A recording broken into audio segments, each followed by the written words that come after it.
Oke, jadi Mom, seperti yang kita sudah upload sebelumnya di postingan di IG tadi, malam ini kita akan membahas tentang preeklamsi. Jadi kasus ini banyak sekarang dan masih penyebab kematian paling banyak di Indonesia. Jadi tadi juga kita lihat di komen-komen banyak sekali yang bertanya tentang preeklamsi. Jadi untuk sementara ini kita bahas, kita materi dulu ya. Jadi tanya jawab nanti dulu. Oke, monggo Dokter Aldi. Pertanyaan yang paling banyak ditanyakan itu apa sih preeklamsi itu? Dari definisi aja dulu ya. Oke, terima kasih Dokter Rizal. Terima kasih sudah dikasih. Halo. Suara saya kurang keras ya? Kedengaran Pak? Halo. Ya, kedengaran. Jadi preeklamsi itu yang mudahnya adalah padanya tekanan darah tinggi ya pada kehamilan. Jadi munculnya tekanan darah tinggi pada kehamilan pada orang yang sebelumnya tidak ada hipertensi.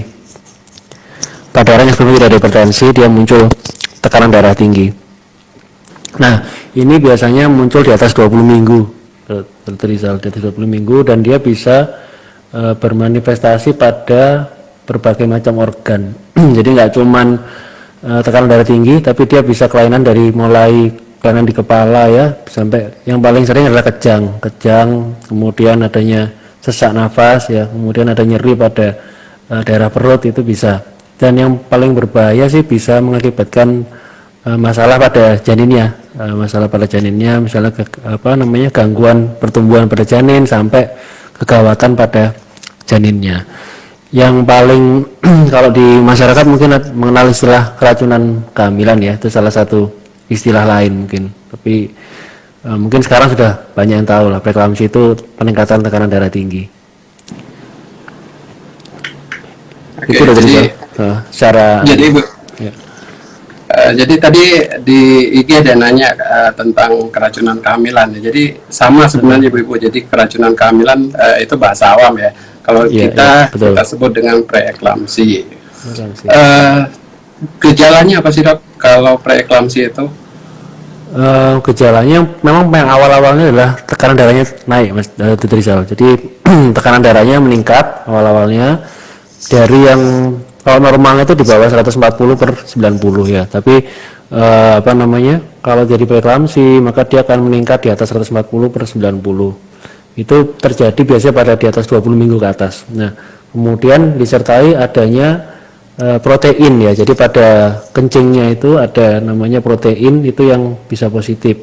Nah, kemudian kalau dia semakin berat, tekanan darahnya makin tinggi, tadi ada gangguan-gangguan yang saya sebutkan tadi, itu sudah komplikasi. Jadi seperti adanya sesak nafas ya, kemudian ada kejang, paling sering sih kejang ya, sesak nafas, kemudian adanya nyeri pada ulu hati, nyeri pada perut ya, sampai ke arah kegawatan pada janin. Tapi gejala paling awal adalah peningkatan tekanan darah biasanya yang paling sering.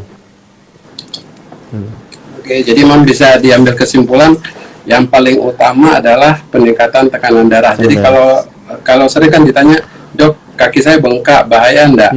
Jadi ya, kalau kaki bengkak, kalau tensinya enggak tinggi masih wajar. Jadi tetap patokan kita adalah tensi tinggi. Kemudian tadi juga ada pertanyaan, kalau yang pertama preeklamsi, ntar di kehamilan berikutnya preeklamsi lagi nggak Dok? Betul. Ini juga sering ditanyakan juga ya. Jadi memang preeklamsi itu cenderung ada kemungkinan berulang. Jadi kalau misalnya yang pertama preeklamsi, maka yang kedua itu ada risiko juga dia mengalami preeklamsi dengan risikonya menjadi lebih tinggi, kira-kira sekitar 7 kali lipat. Jadi memang kalau orang sudah pernah preeklamsi, maka kehamilan keduanya itu benar-benar harus dimonitor dengan ketat karena risikonya cukup tinggi. Kalau misalnya dia 2 kali preeklamsi, makin besar lagi kemungkinannya untuk kehamilan ketiga menjadi preeklamsi, makin besar lagi. Nah, tapi sebaliknya kalau misalnya kehamilan pertama itu normal, tekanan darahnya normal, maka kemungkinan kehamilan kedua justru malah lebih kecil untuk terjadi preeklamsi. Tapi itu kalau tidak ada faktor-faktor risiko lain ya, Dr. Rizal. Faktor risikonya kan banyak sekali, faktor risiko dari preeklamsi itu ya. Jadi mulai yang paling banyak lah kalau kita temukan itu ya seperti kegemukan, itu paling sering, gangguan berat badannya terlalu berlebihan, kemudian ada penyakit-penyakit lain ya, penyakit ginjal, penyakit diabetes, itu juga meningkatkan risiko. Dan banyak faktor-faktor risiko lain seperti misalnya kehamilan yang pertama. Jadi kalau hamil yang pertama kali itu penting, itu kalau biasanya dia jadi preeklamsi atau tidak. Kalau dia aman biasanya hamil kedua dan seterusnya aman. Kemudian usia tua ya, ibu-ibu yang hamilnya di atas 35 tahun itu juga berisiko ya. Dan macam-macam banyak, termasuk penyakit-penyakit autoimun ya seperti lupus itu juga bisa meningkatkan risiko. Oke, Mom, untuk sementara untuk pertanyaan jangan dulu ya, nanti kita bahas dulu materi, nanti pertanyaan baru kita jawab kalau materi sudah ada, dan untuk sementara pertanyaannya yang berhubungan dengan preeklamsi dulu. Kalau yang materi lain nanti mungkin kita akan di kesempatan yang lain akan kita buat live seperti ini. Jangan lupa untuk follow dulu IG-nya Dr. Aldi, ntar di situ juga banyak sharing ilmu. Jangan lupa ya di follow juga. Oke, Dr. Aldi, ini ada pertanyaan juga tadi yang dititipkan ke saya. Apakah kalau pasien tensi tinggi itu harus SC? Ini sering banget nih tanya. Oh iya. Sebenarnya tidak harus ya. Jadi bisa, tapi itu banyak yang dipertimbangkan ya. Jadi sebenarnya tidak mutlak harus SC, bisa juga dengan normal. Tapi kita harus melihat kondisinya, kondisi ibu bagaimana, kondisi janinnya seperti apa, itu harus kita pertimbangkan. Kalau kondisi ibu baik-baik saja, tidak ada komplikasi, kondisi janinnya baik, meskipun tekanan darah tinggi, kita bisa lahirkan normal, kita bisa lakukan induksi persalinan ya. Nah, lain ceritanya kalau misalnya ada kegawatan pada janinnya ada kegawatan atau ibunya mengalami komplikasi yang berat, misalnya kejang atau dia ada sesak nafas biasanya kita sebut edema paru ya jadi paru-parunya itu terisi cairan, paru-parunya terisi cairan. Jadi itu kalau ada komplikasi-komplikasi seperti itu mungkin ya bisa dipertimbangkan SC karena prosesnya bisa lebih cepat. Kenapa? Karena preeklamsi ini kan disebabkan oleh kehamilannya. Jadi kalau kita melahirkan bayinya, melahirkan plasentanya, ari-arinya ya, plasentanya kita lahirkan, maka ibu itu akan membaik. Nah, jadi kita kadang seringkali dilakukan SC itu untuk mempercepat waktu melahirkan, sehingga ibunya diharapkan bisa kondisinya cepat membaik. Itu salah satu pertimbangan, tapi tidak harus selalu mutlak untuk harus sesar ya. Nah, untuk kasus preeklamsi ini kapan dok untuk terminasinya? Apakah kita nunggu sampai taksiran atau ketika sudah 34 minggu dilahirkan, kapan kira-kira kita? Iya, jadi terima kasih Dr. Rizal. Jadi kalau misal tergantung ya, preeklamsi itu ada dua, preeklamsi yang biasa sama preeklamsi yang berat ya. Itu dilihat dari tekanan darahnya dan adanya komplikasi atau tidak. Jadi kalau preeklamsi biasa itu antara 140 sampai 160 ya tekanan darahnya. Kalau di atas 160 itu sudah berat atau ada komplikasi seperti saya sebutkan tadi ya. Kalau misalnya preeklamsi saja itu kita bisa lahirkan pada 9 bulan, sekitar 37 minggu bisa kita awasi ketat, tapi kontrolnya harus ketat, tiap minggu dia harus kontrol ke rumah sakit. Nah, nanti 9 bulan bisa kita lahirkan. Tapi kalau preeklamsinya berat, maka kita harus lebih agresif.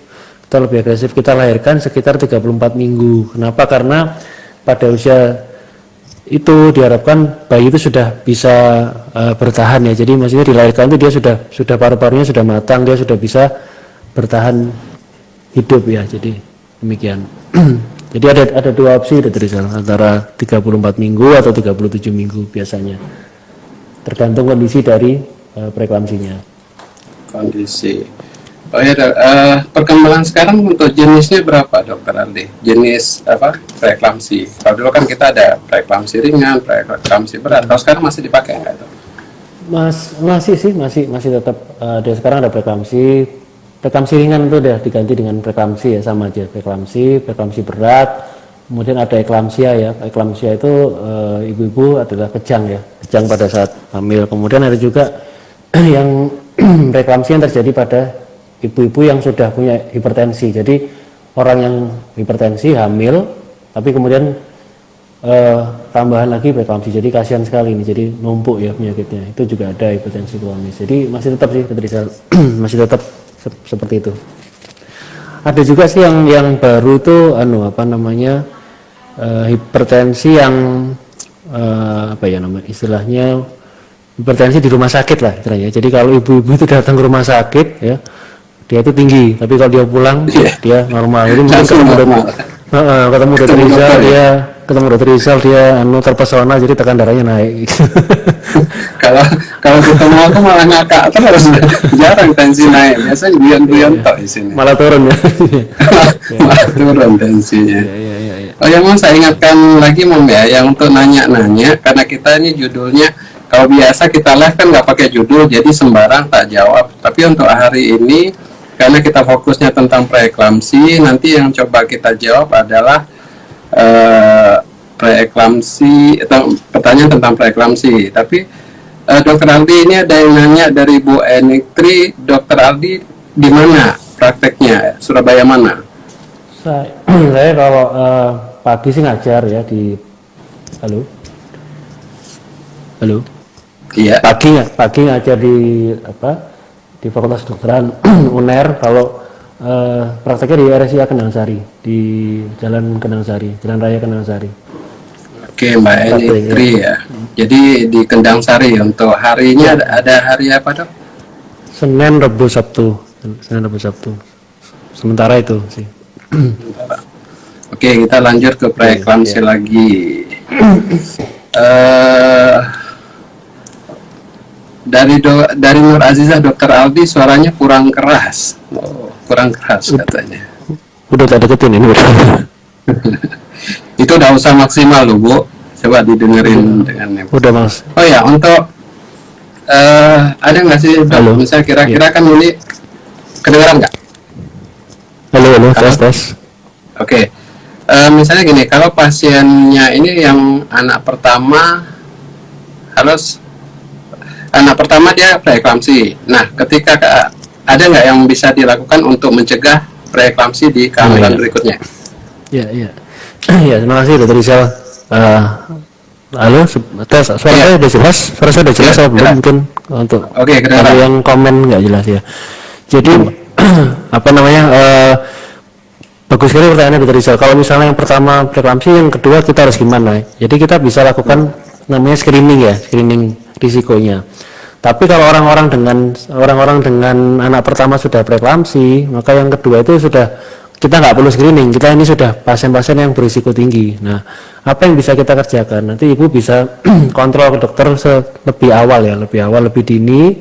Begitu tahu hamil langsung kontrol. Nanti akan kita berikan obat-obatan. Jadi obat-obatan itu bisa untuk mencegah preeklamsi. Jadi kita berikan obat, kalau mungkin di masyarakat itu pengencer darah ya istilahnya ya, obat pengencer darah, sama kita berikan kalsium ya, Nah itu harapannya itu bisa menurunkan kemungkinan preeklamsi. Jadi dengan pemberian obat-obatan itu. Tapi juga yang penting sih mengatur juga faktor-faktor risiko lain, Dr. Rizal. Jadi misalnya dia ada penyakit lain itu dikontrol. Jadi penyakit lain ada gula darahnya tinggi, ya diobati juga, diturunkan ya.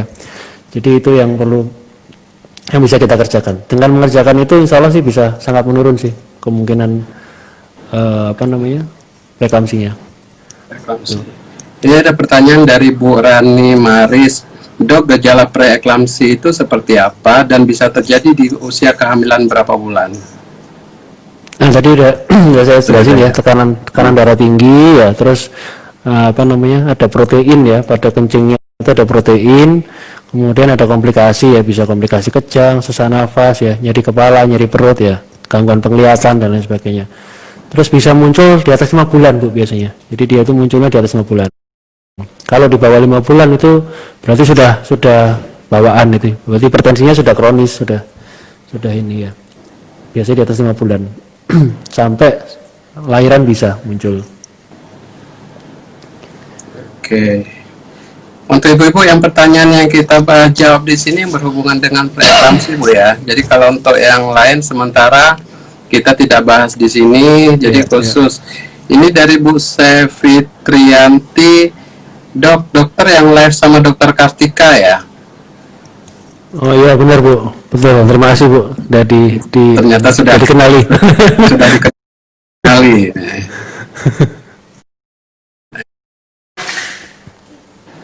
Ini sinyal apa kok berhenti? Ya, tadi sempat berhenti Bu, sinyalnya memang kurang ini. Kurang lancar. Kurang lancar ini.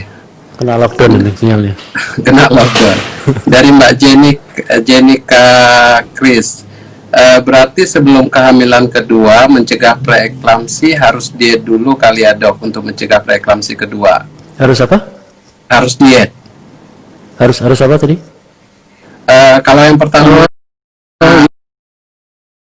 Ya. Kalau memang si- halo. Halo. ya. Kalau misalnya yang pertama preeklamsi biar mencegah. Kalau kehamilan pertamanya preeklamsi, untuk mencegah yang kedua biar nggak preeklamsi harus diet dulu ya. Ya tergantung sih ya. Betul, tergantung Tergantung badannya. Kalau berat badannya berlebih ya harus diet, karena dengan apa ya, itu salah satu faktor risiko tadi saya jelasin. Kalau obesitas atau kegemukan itu salah satu faktor risiko preeklamsi yang cukup signifikan. Jadi kalau memang pingin aman, kehamilan berikutnya pingin menurunkan risiko, ya berat badannya diturunkan juga. Itu pasti akan sangat pengaruh sih. Ini ada pertanyaan bagus dari Bu Nahar Dian Vika.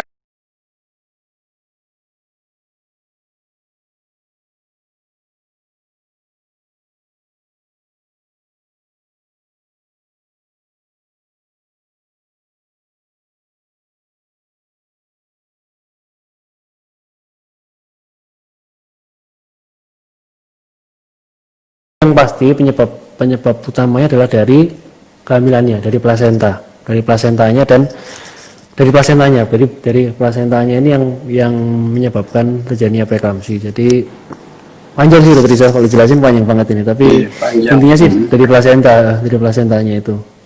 Jadi makanya kalau preeklamsi itu hanya pada orang hamil. Jadi kalau orang nggak hamil nggak akan bisa preeklamsi. Dan kalau plasentanya dikeluarkan itu maka dia akan langsung turun, langsung akan normal biasanya tekanan darah. Preeklamsinya akan hilang. Ini ada yang nanya, Dokter Aldi pendidikan subspesialisnya di mana? Di Surabaya. Saya full seumur hidup di Surabaya. S1, S2, S3 Surabaya sampai profnya Surabaya. Amin.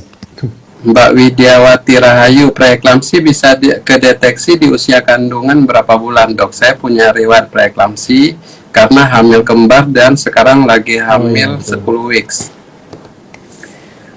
Paling cepat 20 minggu, Bu. 20 minggu. 20 minggu baru bisa muncul dia. Tapi kalau seperti kondisinya Ibu tadi itu ya sudah harus minum obat-obatan untuk pencegahannya, karena ada risiko tinggi sekali itu. Jadi sudah pernah preeklamsi ya sebelumnya. Badannya BBLR. Nah itu tadi. Ya, hubungannya preeklamsi dengan BBLR ada nggak, dok? Ya itu tadi sangat berhubungan, Bu, sangat berhubungan. Tadi saya jelasin kalau preeklamsi itu aliran darahnya berkurang ke janinnya. Kalau memang berat sekali sehingga aliran darahnya berkurang, oksigennya berkurang, suplai makanan ke janin berkurang, dia jadi kecil. Jadi nggak bisa tumbuh dengan baik janinnya. Jadi janinnya jadi kecil, bayinya jadi kecil. Sangat berhubungan, Bu. Dari Mbak Naura Azahwa, dok, usia sudah 40 weeks, belum kontraksi, punya hipertensi. Apakah harus SC? Nggak harus SC, Bu, tapi harus dilahirkan. Dilahirkan segera. Jadi kalau harus dilahirkan. Jadi intinya kalau untuk melahirkan itu nggak mesti SC, Bu. Kalau memang posisi bagus ya mungkin untuk lahir normal masih bisa. Dan itu tergantung dokternya juga. Kadang dokternya berani coba normal, ada yang kalau udah 40 minggu tensi tinggi di sesar. Jadi tergantung dokternya juga sih. Jadi nggak semua juga dokter yang berani ambil resiko lahir normal, karena kalau hipertensi ini kadang-kadang nggak bisa kita prediksi. Jadi semakin lama kita menunggu proses lahiran, resiko untuk jadi eklamsi juga tinggi. Ya mungkin kita bahas sedikit di eklamsi. Jadi tadi juga ada yang saya sudah 2 kali hamil dan 2 kali kejang. Jadi bedanya apa sih kalau preeklamsi dengan eklamsi? Gimana? 2 kali? 2 kali kejang. Kejang. Jadi tadi kan kita belum bahas tentang eklamsi. Apa sih eklamsi itu? Eklamsi itu kejang, jadi terjadi komplikasi ya, kejang pada orang hamil. Jadi orang preeklamsi itu kalau mengalami komplikasi berat dia jadi kejang. Jadi dia bisa kejang, itu disebut eklamsi, dan itu sangat berbahaya, kejang pada ibu hamil itu. Dan memang sangat membahayakan janin juga. Jadi kalau dia kejang bisa berisiko pada janinnya, bisa mengalami gawat janin gitu. Mana nanti ini begitu setelah habis live kita nanti akan kita share di story, coba bisa lihat dari awal. Saya tadi udah kita jelaskan di awal-awal, kalau kita ulang lagi kasihan dokter Aldi udah serak suaranya itu. Dokter sekali-kali nanti bahas tentang kandungan lemah. Ibu nanti ya kalau memang misalnya antusias ibu-ibu banyak untuk live seperti ini, nanti kalau dokter Aldi ada waktu kita akan coba live lagi. Yang penting di follow dulu IG-nya karena dokter Aldi juga rajin share-share ilmu di sana. Jadi kalau mumpung lagi lockdown, perbanyak nambah ilmu dari online dulu. Kalau hamil pertama preeklamsi, SC, dan kemungkinan untuk hamil kedua SC juga enggak, Dok? Tergantung sih, tergantung. Terlalu ngambang ya? Iya, itu banyak sekali faktor yang harus dipertimbangkan. Jadi nanti dokter pemberitahuan. Ya. Oke, makasih dokter. Ya, Ya, sampai ketemu di live berikutnya. Assalamualaikum warahmatullahi Waalaikumsalam warahmatullahi wabarakatuh.